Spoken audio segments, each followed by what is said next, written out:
The live TV, सच सबसे आगे। नमस्कार, आप देख रहे हैं द लाइव टीवी। मैं हूं आपके साथ भुवन शर्मा। अभी तक हम आपसे दोस्तों ये कहते आए थे कि और अलग अलग खबरों के जरिए आपको ये बताते आए थे कि मोदी सरकार अपना इकबाल खो चुकी है, क्योंकि जनता की जान बचाने के लिए जो ज़रूरी इंतजामात हैं वो भी ये निकम्मी सरकार ना करा पाए। और अब इसी बात का अंदाज़ा सुप्रीम कोर्ट को भी हो गया है कि मोदी सरकार एक निकम्मी सरकार है और इस सरकार से वाकई अब कुछ होना जाना नहीं है। कुछ होने की उम्मीद करना भी बेईमानी है। तभी तो खुद सरकार के काम का बीड़ा अपने कंधे पर उठा लिया सुप्रीम कोर्ट ने। जी हाँ दोस्तों, ये खबर आप पढ़िए। इसमें लिखा है कि खत्म नहीं हो रहा ऑक्सीजन संकट, सुप्रीम कोर्ट ने बनाई टास्क फोर्स, तैयार करेगी डिस्ट्रीब्यूशन का फॉर्मूला। ये टास्क फोर्स दोस्तों दवाइयों और ऑक्सीजन की सप्लाई को लेकर बनाई गई। देश भर में ऑक्सीजन की किल्लत के बीच सुप्रीम कोर्ट ने इसकी सप्लाई का मैकेनिज्म तैयार करने के लिए टास्क फोर्स में जो 10 जाने माने डॉक्टरों को शामिल किया है, उनकी तस्वीर ये है। ये कोरोना से निपटने के वैज्ञानिक तरीके भी सुझाएंगे। साफ है कि प्रधानमंत्री पूरी तरह से फेल साबित हुए हैं। जब सुप्रीम कोर्ट को ये काम करना पड़ा है तो मोदी आखिर प्रधानमंत्री क्यों हैं? ये देश को सवाल पूछना चाहिए या नहीं? सिर्फ चुनाव प्रचार और देश की संपदा बेचने के लिए और ऐसी आपदा में अपने लिए हजारों करोड़ों का ये महल बनवाने के लिए आप प्रधानमंत्री बने हैं। गजब चल रहा है इस मुल्क में। जब ज़रूरत लोगों की उखड़ती सांसों को बचाने के लिए ऑक्सीजन का प्रबंध करने की है, तो बजाय इसके दिन रात राजा जी के महल बनने की तैयारी हो रही है लुटियन दिल्ली में।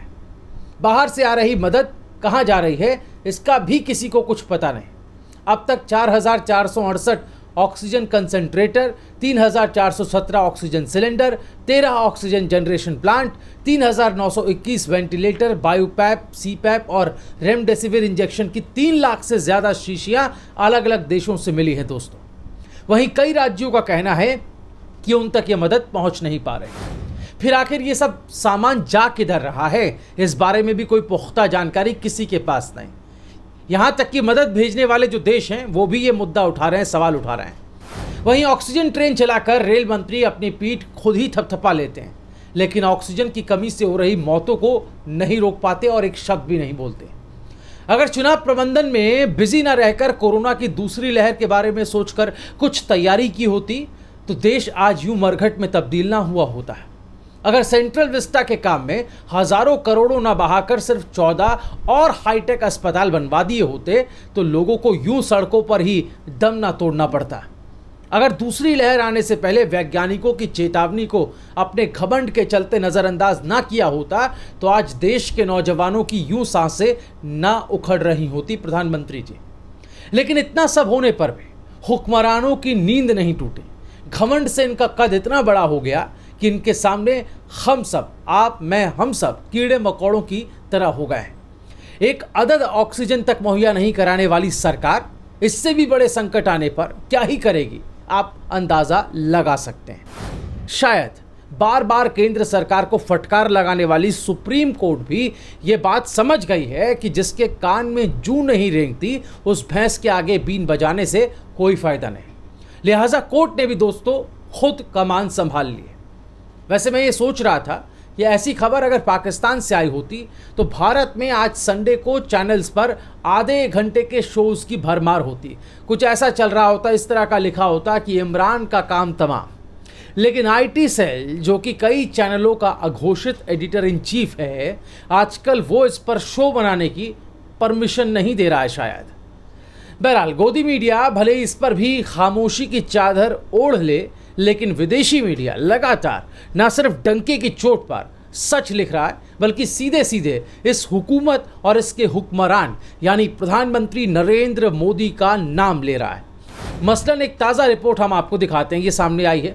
इस रिपोर्ट में देखिए क्या लिखा है। रिसर्च जनरल की रिपोर्ट है, लांसेट, जिसने लिखा है कि पीएम मोदी के काम माफ़ी लायक नहीं, उन्हें कोरोना पर अपनी गलतियों की जिम्मेदारी लेनी चाहिए। देख रहे हैं आप, बिल्कुल सटीक सीधी बात।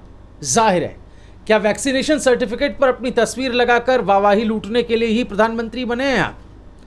दोस्तों, लैंसेट एक मेडिकल रिसर्च जर्नल है, लेकिन इसकी रिपोर्ट में और क्या लिखा है, चौंकाने वाली बातें, वो मैं आपको बताता हूँ। इस जनरल में आगे लिखा है कि मोदी सरकार कोरोना महामारी को कंट्रोल करने के बजाय ट्विटर पर हो रही आलोचनाओं और खुली बहस पर लगाम लगाने पर ज्यादा जोर दे रही है। जी हाँ, जनरल ने भारत सरकार की वैक्सीन पॉलिसी की भी आलोचना की है। उसने लिखा है कि सरकार ने राज्यों के साथ नीति में बदलाव पर चर्चा किए बिना अचानक बदलाव किया और 2% से कम जनसंख्या का टीकाकरण करने में ही कामयाब रहे।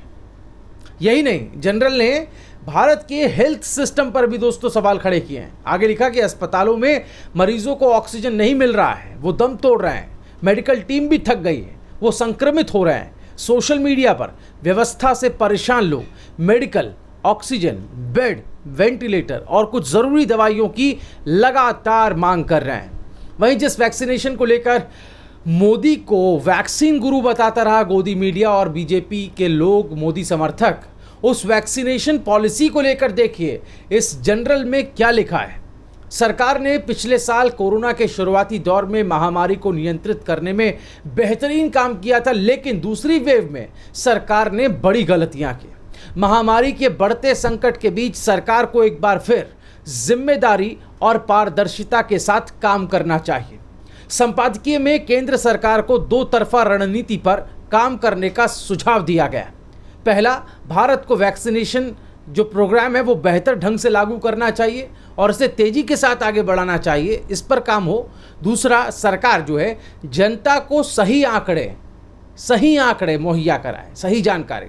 लेकिन यहाँ तो मौतों के भी आंकड़े छिपाए जा रहे हैं। साफ है कि देश के बद से बदतर हुए हालात के लिए अगर कोई एक शख्स जिम्मेदार है तो वो है नरेंद्र मोदी, क्योंकि ये व्यक्ति प्रधानमंत्री के पद पर है और प्रधानमंत्री पूरे देश का मुखिया होता है और कोरोना से मौतें पूरे देश में हो रहे हैं। व्यवस्थाओं में इतनी बड़ी खामियों को नज़रअंदाज कर दूसरे गैर ज़रूरी कामों में आपने खुद को और पूरी सरकार को बिजी रखा।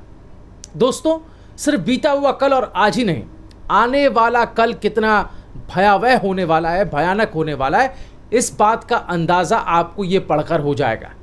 The institute for health matrix and evaluation के जो संपादकीय में लिखा वो बहुत चौंकाने वाला है। अनुमान लगाया गया है कि भारत में इस साल 1 अगस्त तक कोरोना महामारी से 10 लाख लोगों की मौत हो जाएगी। अगर ऐसा हुआ दोस्तों तो मोदी सरकार इस राष्ट्रीय तबाही के लिए जिम्मेदार होगी, ये साफ साफ लिखा है इसमें। क्योंकि सुपर स्प्रेडर की चेतावनी के बावजूद सरकार ने धार्मिक कुंभ जैसे धार्मिक आयोजनों को अनुमति दी, साथ ही कई राज्यों में चुनावी रैलियां की।